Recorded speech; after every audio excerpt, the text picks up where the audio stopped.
Le temps peut-être que les spectateurs préparent leurs questions et sortent peut-être quand même de l'émotion du film, tant soit peu. Je vais commencer par une question tout à fait simple. Quel a été l'élément déclencheur en fait de cette histoire, de ce projet, ou témoin d'un doute? Dans mes précédents films, j'avais beaucoup abordé les rapports mère-enfant, et j'avais envie de passer au père pour des raisons personnelles. Et puis j'ai cherché pendant un moment, j'ai écrit des choses que j'ai jetées à la poubelle, j'ai mis du temps, en fait je suis très lente à l'écriture. Et puis un jour, je déjeunais avec des amis, et puis l'un d'entre eux, qui a 60 ans aujourd'hui, m'a raconté que quand il en avait 50, il a découvert que son père n'était pas son père. Et pour ne pas heurter son père, dont il ne savait même pas s'il était au courant ou pas de cette histoire d'illégitimité, il a engagé un détective qui a cherché, alors c'est pas comme dans le film, hein, a enquêté pendant plusieurs mois, a retrouvé celui qu'il pensait être son père biologique. Ça se passait en Bretagne, en France. Et puis, il est allé le rencontrer, et il a eu un véritable coup de foudre. Et le coup de foudre était réciproque pour cet homme, ce père retrouvé. Et de fait, l'homme en question, qui était très seul, n'a pas du tout remis en doute cette filiation. Et du coup, l'a accueilli à bras ouverts. Et ils ont entretenu comme ça une relation pendant 2 ans très forte. Jusqu'à ce qu'un jour, à force de se raconter, de se raconter leur vie et de revenir sur le passé, ils se disent tous les deux, mais il y a quand même des choses qui ne sont pas cohérentes, c'est bizarre. Et donc ils ont passé d'un commun accord des tests biologiques et ADN, et mon ami les a reçus par la poste. Ils ont envoyé ça en Belgique ou en Angleterre, je ne sais plus. Et il y avait marqué 0% dessus. Et du coup, il a appelé ce père et il lui a dit « c'est pas toi », et l'autre lui a répondu « et quand est-ce que tu viens déjeuner ?» C'est la première fois, je crois, qu'on a le binôme réalisatrice, scénariste ici au FFH Chabienne. Alors, comment ça s'est passé? Comment vous avez travaillé le scénario? Au début, on a fait comme on fait toujours, c'est-à-dire qu'on va dans des cafés, on commence à se dire, voilà, on se dit comment on va raconter cette histoire, donc on s'imagine les séquences les unes après les autres, et petit à petit se dessinent des personnages. Alors on a aussi, là, mon ami qui s'appelle Didier, c'est un clin d'œil le fait que j'ai appelé un personnage Didier, mais nous avait aussi donné, il avait écrit plein de choses, donc il nous a raconté ce qu'il avait vécu, ce qu'il avait ressenti. Par exemple, le fait que quand on lui a appris son illégitimité, finalement, il savait au fond de lui que quelque chose n'allait pas. Il s'est dit ah, c'est ça en fait. Voilà. Enfin, c'est plein de choses alors dont on s'est servi ou pas après, mais il nous a donné un peu de matière. Oui, c'est un jeu de rebond, quoi. L'écriture, je pense, avant d'arriver au dialogue et tout ça, c'est vraiment un jeu de rebond. Tiens, comme des gamins, quoi. Comme des gamins. Tiens, s'il se passait ça, est-ce que ça serait plus rigolo? Quelles conséquences ça aurait? Voilà, comme Parfois, on trouve une idée géniale un jour et le lendemain, on se dit c'est n'importe quoi. Oui, voilà, on doit y renoncer. Voilà. De l'état d'esprit dans lequel on est. Par exemple, je dirais la relation qui fait que le film est à la fois une comédie romantique, puis avait un petit côté tragique, cet amour qui semble peu à peu naître entre Erwan et Anna, donc demi-sœur, frère, c'est un petit peu trouble, ambigu. C'est une chose qui est venue à quel moment dans l'écriture? La comédie romantique tout de suite, puisque moi, quand je suis allée quand j'en ai parlé à Michel, j'avais déjà l'idée de cette demi-sœur.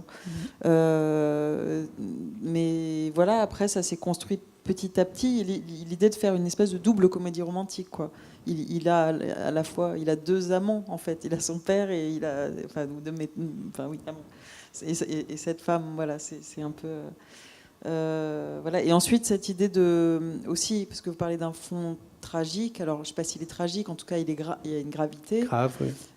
Ça, c'est vraiment une chose qu'on a en commun, Michel et moi, et Raphaël, hein, parce qu'elle n'est pas là, mais elle y est pour beaucoup aussi.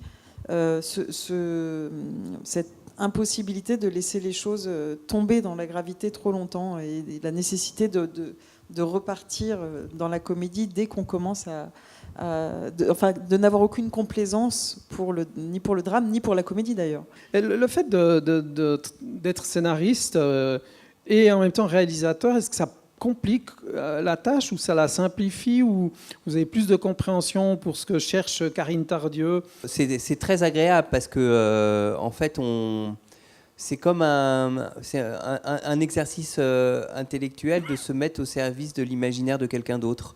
D'abord, c'est reposant. Parce que donc on n'a pas toute la responsabilité d'un film, et puis ensuite on peut penser un peu différemment de soi-même et être une force de proposition, c'est-à-dire c'est pas nous qui jugeons si l'idée est bonne ou pas. C'est ça qui est très agréable quand on est les scénaristes pour quelqu'un d'autre. Évidemment, ça ne peut se faire, parce que ça m'est arrivé, je pense à Karine aussi, qu'avec quelqu'un qu'on aime et dont on aime l'univers. Et voilà, parce que si vous travaillez pour quelqu'un où vous ne comprenez pas ce qu'il vous dit, c'est impossible. C'est un truc vraiment impossible et c'est même une souffrance. Mais par contre, si voilà, vous êtes là pour fournir des idées et puis il y a quelqu'un qui vous dit celle-là, ça me va, celle-là, ça ne me va pas. Et c'est très stimulant, en fait. Donc, non, moi, j'adore faire ça avec les gens que j'aime. La modestie des décors. On a un personnage qui est un chef d'entreprise, mais si vous regardez sa maison, sa cuisine, vous avez toujours des décors de France profonde, comme ça, de France typique, très modeste, en fait, compte.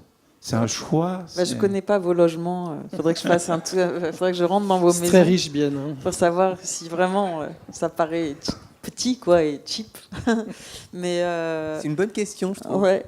Non, mais en fait, c'était bon. Pour moi, c'est important que les personnages soient définis effectivement par les lieux qu'ils habitent. Alors pour moi, finalement, le lieu le plus important pour le personnage d'Erwan, c'est la carrière. C'est ce qu'il incarne.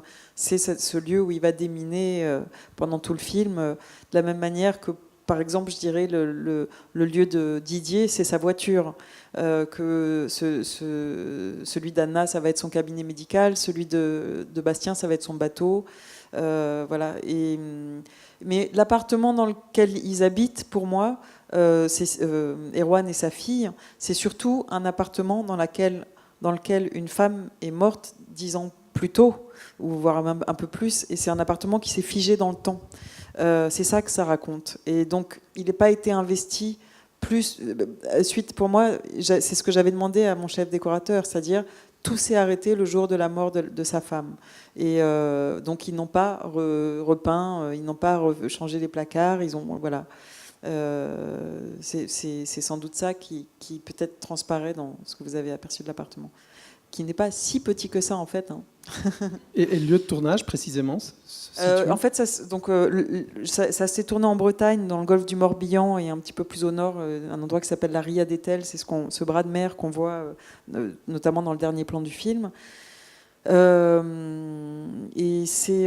fait, j'ai tourné en Bretagne d'abord parce que l'histoire de mon ami qui m'a raconté cette histoire est breton, et il m'a raconté une histoire bretonne. Et je trouvais que, enfin, on a réfléchi et on aurait pu délocaliser. C'est une histoire universelle a priori, mais la Bretagne est un lieu propice au mystère, au secret de famille. Les Bretons sont assez taiseux, secrets. Voilà, il y avait quelque chose. Et puis la géographie bretonne, la manière dont les côtes sont découpées, le vent, la météo très variée. Il y a une variabilité très grande. Dans une journée, on peut passer... je trouvais que ça racontait aussi métaphoriquement les émotions qui traversent les personnages. Mais voilà, on dit qu'il pleut beaucoup en Bretagne. C'est pas tellement été le cas, parce que tout ce qui est les scènes de pluie sont de la fausse pluie de cinéma. D'accord. Merci beaucoup, Karine Tardieu et Michel Leclerc. C'était vraiment passionnant de vous écouter. C'était un très très beau podium, comme on dit chez nous ici. Et bonne chance pour la carrière du film. Le film a très très bien démarré en France. Je crois qu'en Suisse romande, c'est le cas aussi. Il faut aller voir ce très très beau film. Et Michel Leclerc, on se réjouit de vous voir angoissé à l'école. Merci. Merci bien.